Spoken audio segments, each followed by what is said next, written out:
பிதாவாகிய தேவனுக்கு கோடி கோடி நன்றி.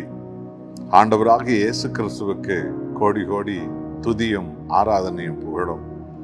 ஆவியான இந்த கடவுளுக்கு என்றென்றைக்கும் மகிமையும் நன்றியும் துதியும் ஏறெடுக்க நம்மையே ஜீவ பலியாய் கொடுக்கும் இந்த வருஷத்தின் கடைசி நாளில் நாம் வந்திருக்கிறோம்.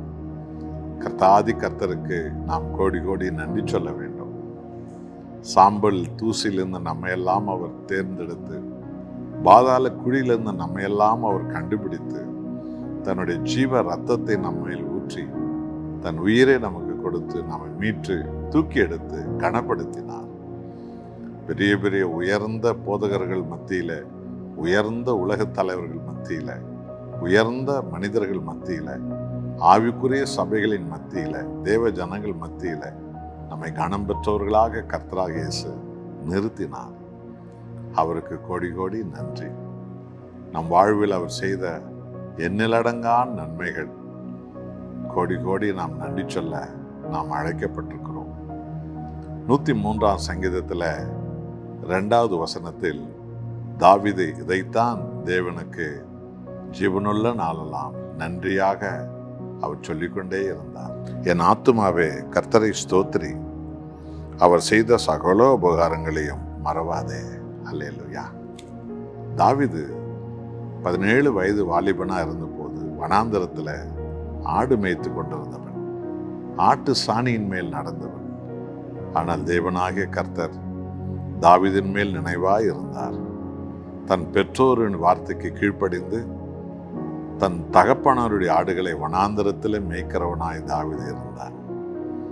தேவனாகிய கர்த்தர் தாவீதை அபிஷேகித்து அபிஷேக ஆவியால் நிரப்பி உலகிலே இன்றைக்கு ஏறக்குறைய 5000 ஆண்டுகளாக தாவீது பாடிய சங்கீதத்தை யூத நாடுகளும் கிறிஸ்தவ சபைகளும் உலகமெங்கும் இன்றைக்கு பாடும்படி தேவன் செய்தார்.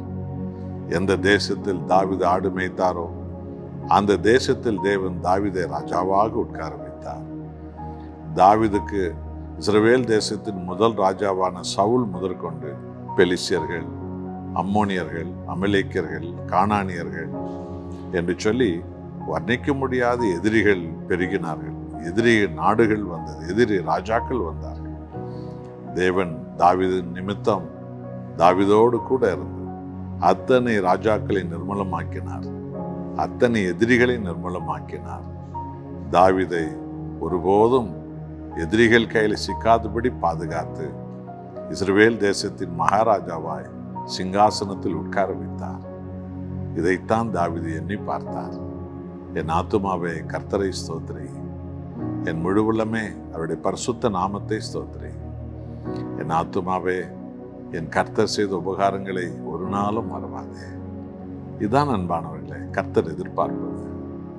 லூக்கா 17ஆம் அதிகாரத்தில் 12 படித்து பாருங்க. 10 குஷ்டரோகிகளை இயேசு குணமாக்குகிறார். ஆனால் வேதம் சொல்லுகிறது ஒரே ஒரு குஷ்டரோகி மாத்திரம் ஆண்டவர் இயேசுவின் பாதத்தில் வந்து விழுந்தான். ஆண்டவர் அவனை பார்த்து கேட்டார், 10 பேர் சுகமானார்களே, மற்ற 9 பேர் எங்கே என்று சொல்லி. அவர்கள் நன்றி மறந்து விட்டார்கள். தேவன் அவர் செய்த அற்புதங்களுக்கு நன்றி சொல்லும் பிள்ளைகளை இன்று